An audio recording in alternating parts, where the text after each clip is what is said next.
Assalamualaikum warahmatullahi wabarakatuh. Alhamdulillah wassalatu wassalamu ala Rasulillah wa ala alihi washabbihi wa man tabi'ahu. Rabbi shrah li sadri wa yassir amri wahlul 'uqdatam min lisani yafqahu qawli. Amma ba'd. Kita lanjutkan kajian Ihya kita. Fa in qulta faqad qala sallallahu alaihi wasallam ma uhiya ilayya an ajma'al mala wa kum minat tajirin walakin uhiya ilayya an sabbaha bihamdi rabbika wa kum minas sajidin wa'bud rabbaka hatta ya'tiyakal yakin. Beberapa motivasi spiritual dianggap cukup oleh Al-Ghazali di dalam kajian Kitabul Kasbi ini, lengkap dari dalil dari Al-Quran, dari hadis, dari kisah-kisah para ulama besar. Nah, sekarang giliran dimunculkan satu simulasi. Ini pertanyaan dimunculkan sekaligus nanti langsung dikasih jawaban, penting. Ini satu pembelajaran bagi kita, ya. Jadi kalau ada pertanyaan dimunculkan oleh seorang guru, pengajar, itu membuat otak pikiran kita perhatian. Imam Ghazali begini, fa in qulta, maka kalau kalian mengatakan gitu. Kalau ada pertanyaan terbesit dalam otak pikiran kalian dari hadis Nabi faqad kala, maka sungguh berkatalah Nabi Muhammad sallallahu alaihi wasallam, ma uhiya ilayya, tidak aku dikasih wahyu, tidak diwahyukan kepadaku an ajma'al mala, untuk mengumpulkan harta. Mengumpulkan apa? Jadi Nabi yang mengatakan aku tidak dikasih wahyu Allah untuk mengumpulkan harta. Wa kun, dan jadilah engkau Muhammad minat tajirin, dari orang-orang yang berdagang. Itu tidak ada, tidak saya terima. Walakin, akan tetapi uhiya, diberikan wahyu ilayya kepadaku an sabbaha, untuk senantiasa mensucikan bihamdi rabbika, dan membaca memuji Tuhanmu. Wakun, dan jadilah engkau minas sajidin, dari golongan orang-orang yang selalu sujud. Jadi perintah atau wahyu yang diturunkan kepada, kata Rasulullah, itu bukan kumpulkan harta jadilah pedagang, tapi sucikan Allah, memujilah Tuhanmu, jadilah orang yang bersujud. Wa'bud, dan beribadahlah Rabbaka, kepada Tuhanmu, hatta ya'tiyakal yakin, sampai datang kepadamu al-yakin, keyakinan. Al-yakin dalam banyak kitab tafsir disebut al-maut. Orang itu otomatis akan yakin kalau sudah mati. Hari ini kan ada orang ragu, apa benar ada pertanyaan malaikat, apa benar ada siksa kubur. Nah kalau udah mati enggak usah apa benar apa salah, udah datang gitu. Maka hatta ya'tiyakal yakin, itu sampai datang kematian. Ibadah terus menerus sampai datang kematian. Itu yang disebut dengan al-yakin.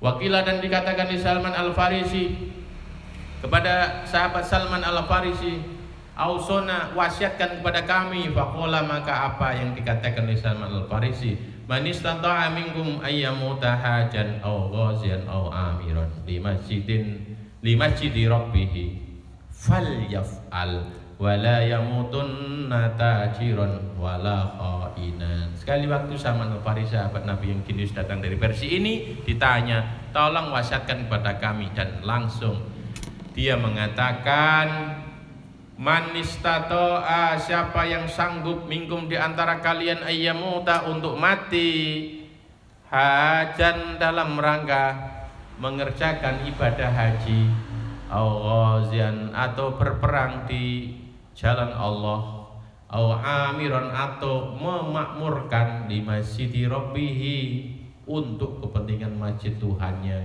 Jadi jadilah orang yang matimu nanti melaksanakan haji, perang fisabilillah, atau sedang ngurusi masjid, memakmurkan masjid.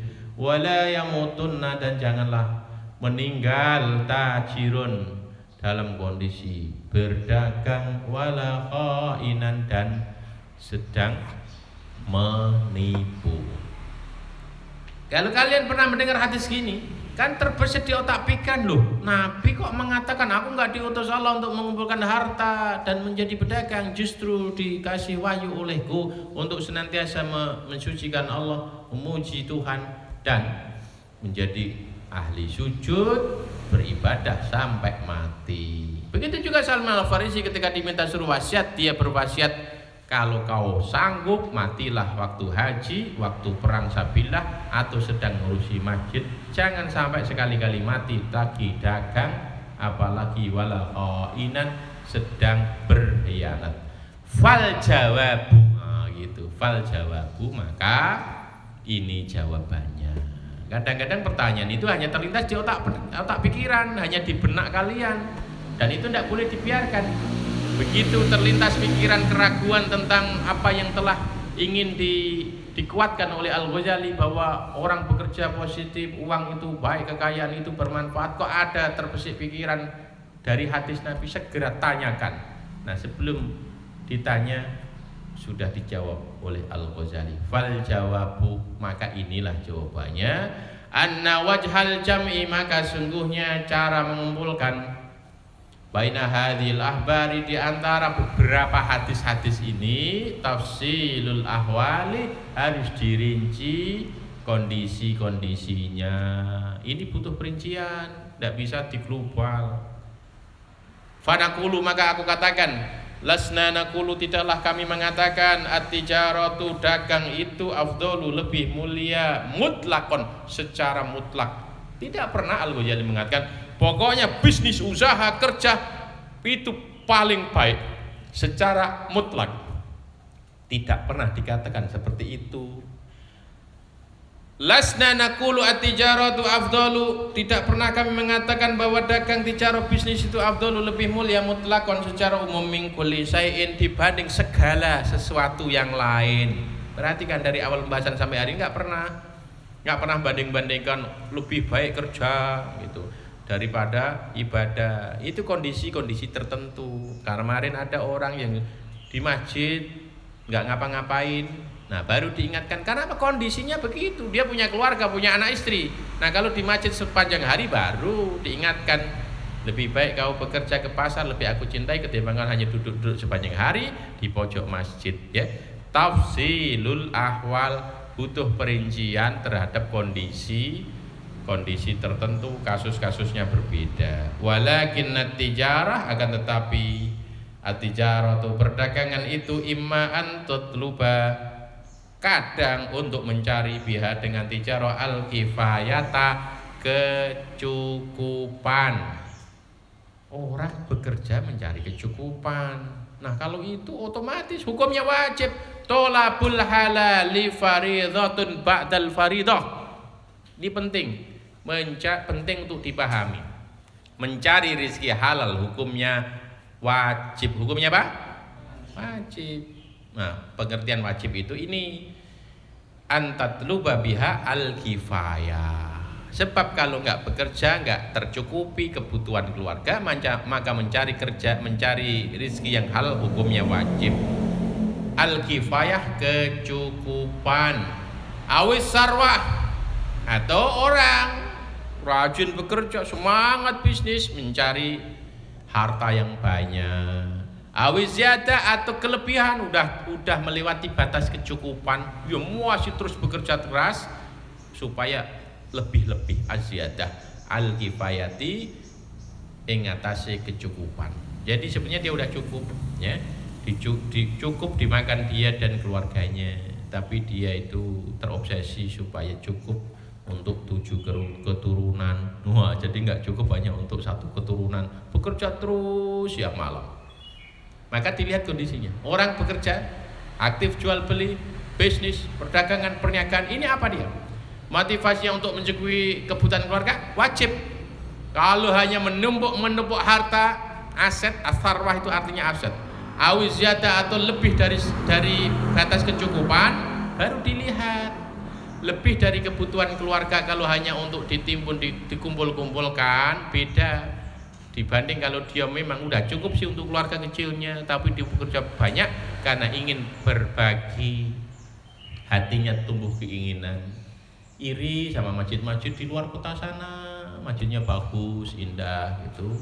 Setiap ada acara apa, tidak pernah merepotkan masyarakat sekitar. Rahmatan lil alamin. Keberadaan masjid, keberadaan pesantren harus memberikan rahmat. Rahmat itu kesenangan, kegembiraan. Jangan malah, aduh, sejak masjid itu dibangun di kampung sini kita repot. Kita jadi ATM-nya ada dikit-dikit urunan gitu. Dan kadang pesantren juga begitu. Repotnya lagi bukan hanya setahun sekali ngedarkan kalender gitu, kayaknya baru hari kemarin dia jualan kalender, hari ini datang lagi, ternyata pondok yang sama hanya beda santrinya. Itu sesuatu yang harus sudah kita rubah polanya, ya, sudah kita rubah polanya.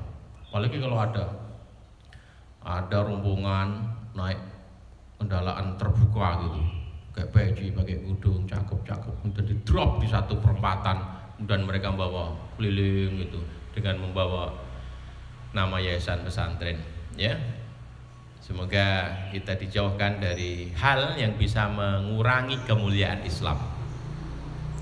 Semoga kita semangat untuk berpikir keras, mencari contoh-contoh yang sudah terbukti sukses bagaimana mengembangkan lembaga agama, lembaga pendidikan termasuk masjid supaya bisa mandiri. Nah, kalau sudah begitu, tumbuh kesadaran dari masyarakat. Meskipun secara ekonomi keluarga udah tercukupi, masyarakat kan mikir masjid ini harus menjadi tanggungan kita, maka disisihkanlah uang atas kesadaran masyarakat, tidak atas paksaan. Nah, kalau itu kan beda lagi. Orang bekerja keras untuk mengumpulkan harta, untuk berbangga-bangga kaya, dibanding orang yang bekerja keras, kebutuhannya sederhana, tetapi sisanya untuk kebutuhan sosial, untuk kebutuhan agama. Maka harus diperinci, tidak bisa di global. Fa in talaba, maka kalau orang itu mencari minha dari kegiatan tijarah tadi azyada al kifayah, lebih dari batas cukup, listiksaril maliat, listiksaril mal, untuk memperbanyak uang. Pokoknya dia ingin berbangga-bangga. La liyusarrifa ilal khairati, bukan untuk ditasarrufkan untuk kebaikan. Beda toh. Pertama tadi kerja keras terus usaha, tapi dikumpul-kumpul untuk dirinya sendiri, untuk koleksi. Koleksi apa? Koleksi mobil, koleksi perhiasan gitu. Kalau ke pasar, istrinya bawa emas semua. Kalau mau nunjuk, bukan pakai jari tapi pakai kan ini. Wah, kan klinik. Kalau orang tua laki-laki kan nggak pantas pakai gelang. Nah, kalau dia nawar gitu, ini berapa harganya? Sampai dilihatkan karena giginya kuning dari emas.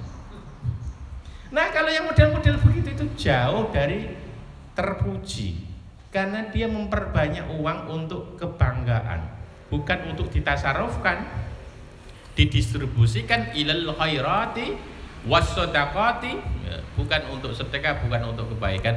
Fahiya madmumah, ini yang tercela, ya. Jadi menyikapi 1-2 kasus harus spesifik. Hal yang sama seperti kemarin yang saya sampaikan. Kalau sekali waktu kalian lihat orang pelit, kalau sekali waktu kalian lihat orang sombong, ya yang sombong orang itu, yang pelit orang itu, yang lain dermawan semua. Maka jangan sampai orang kaya sombong, orang kaya pelit, enggak. Orang kaya yang namanya itu tetangga saya pelit, beda dengan orang-orang kaya sana dermawan, ya. Kasus kecil tidak boleh digeneralisir, itu merusak otak kita. Maka melihat siapapun yang dibenci perbuatannya, bukan orangnya. Pelitnya yang dibenci. Fahiya madmumatun li'annahu, karena dia itu iqbalun ala dunya, menerima dunia allati hubbaha, sementara dunia itu, sementara menjadi dunia ra'su kulli hati-hati, itu pangkal segala keburukan. Ini yang saya sampaikan kemarin, tapi kan harus dipahamkan dengan baik. Hubbud dunya ra'su kulli hati'atin, ini pengertian tadi, mengumpul-ngumpulkan supaya jadi berbangga-bangga, bukan mengumpulkan hasil usaha untuk ditasarufkan untuk kebaikan dan sedekah, ilal khairati wa sedekah. Nah, kalau dengan kekayaannya dia banyak berbagi berderma, maka positif, ya. Fa in kana ma'dzalika, maka kalau itu yang terjadi zaliman khainan fa huwa zulmun wa fiskun, maka itulah orang zalim, itulah orang yang mengkhianati harta. Khainun, orang yang mengkhianati harta. Jangan lupa harta ini titipan. Harta ini apa? Semua titipan harus dikembalikan. Yang ngasih Allah kembalikan kepada ahlullah. Siapa ahlullah? Al-masakin. Keluarga-keluarga Allah itu adalah orang-orang miskin. Maka kalau kalian dititipi uang, kembalikan keluarga Allah. Itu perhatikan kebutuhan orang-orang miskin. Kalau itu enggak dilakukan, doliman, dalim, khainan, mencederai, berkhianat, dah dititipi, suruh berbagi malah dikumpulkan. Bahwa zulmun dolim wa fiskun fasik. Jadi taulah kita sekarang di mana cinta dunia pangkal segala keburukan, di mana orang itu motivasi harta hanya untuk dikumpul-kumpulkan, dibangga-banggakan, tidak mau berbagi kebaikan dan sedekah, ya, tidak mau berbagi dengan orang-orang yang lebih membutuhkan. Itu yang disebut kana zaliman khainan fa huwa zulmun wa fiskun. Wa hadza ma'aradahu Salman. Hadza inilah ma'aradahu Salman yang dimaksud oleh sahabat Salman ketika dia mengatakan la tamutajiran wala khainan. Kan dikatakan kalau mau mati waktu haji, waktu perang, waktu memakmurkan masjid. Jangan sekali-kali mati waktu dagang, waktu mencederai atau mengkhianati Allah. Ini yang dimaksud oleh sahabat Salman. Jadi harus jelas, clear, tidak ada yang salah apa yang dikatakan oleh Salman Al-Farisi. La tamut, jangan mati engkau tajiron, lagi dagang, au wala khainan, dan sedang mencederai itu. Wa arada dan diinginkan, yang dimaksud dengan bitajiri jangan mati sebagai pedagang adalah talibuz ziyadah, tetap mencari kelebihan di batas kecukupan dan hanya untuk gagah-gagahan, hanya untuk bermewah-mewahan. Wa amma idza talaba biha, adapun kalau dia mencari biha dengan tijarah al-kifayata, mencari kecukupan linafsi untuk dirinya, wa ulati dan anak-anaknya. Apalagi kalau anaknya banyak, rajin kerja harus. Wa kana yaqtiru ala kifayatihim bisu'ali.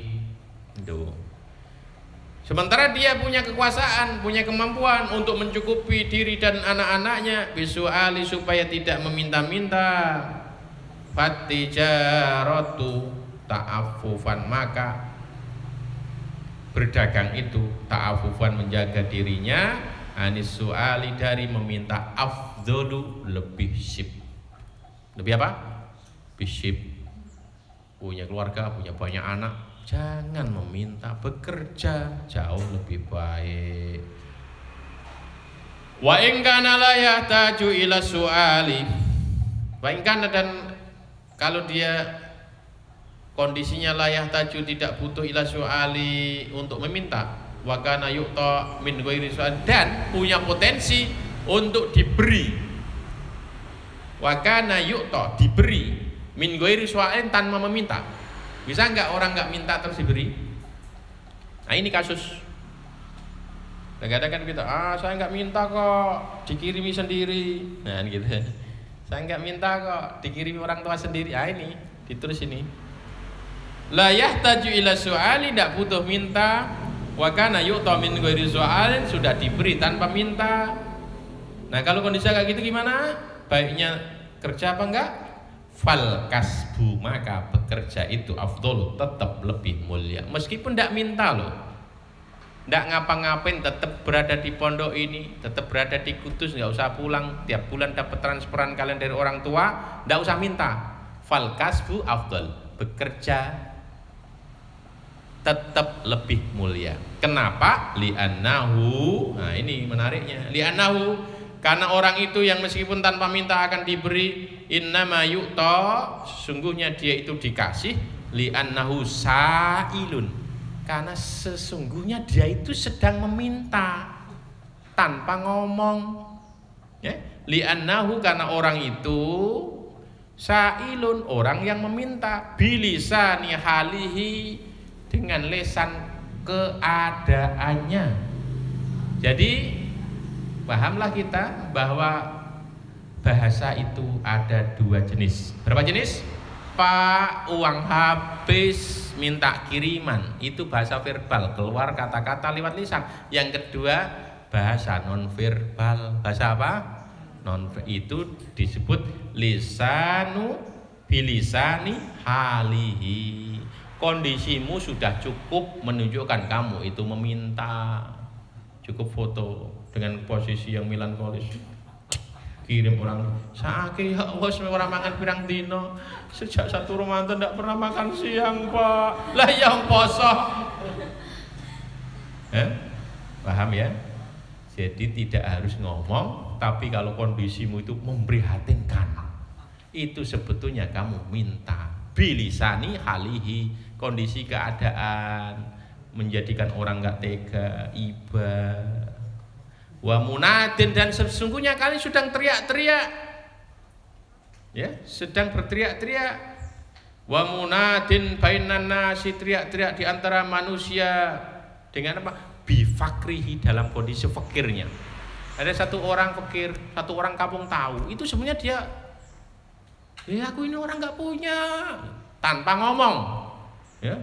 Kenapa engkau kasih aku beras? Munadin bainan nas. Dia teriak-teriak di tengah-tengah manusia, tidak dengan suara verbal, tapi dengan non verbal, yaitu bifakri, dalam kondisi fakirnya. Maka harus hati-hati.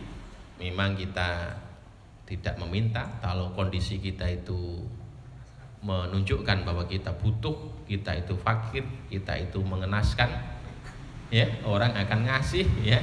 Itu bahasa yang lebih kuat ketimbang minta. Minta sambil ketawa-ketawa kan nggak dikasih. Pak, kasih uang, Pak. Nggak dikasih, padahal minta. Tapi meneng, perutnya dibuka, kepalanya nah itu langsung dikasih. Tak kasih uang. Lisanul hali afsahu min lisanil maqal. Bahasa tubuh itu jauh lebih efektif ketimbang kata-kata. Nah, jangan sampai bahasa tubuh kita menunjukkan kita orang yang butuh, jangan sampai bahasa tubuh kita menunjukkan kita orang yang minta-minta. Jangan sampai kondisi keuangan kita menunjukkan kita orang yang teriak-teriak di depan atau di tengah-tengah manusia, meskipun kita nggak minta, nggak keluar kata-kata dari lisan kita, tapi orang iba, orang nggak tega, terus kita dikasih. Tetap prinsip kita al-yadul ulya hairun menjadis, ngasih daripada begini. Wallahu a'lam. Assalamualaikum warahmatullahi wabarakatuh.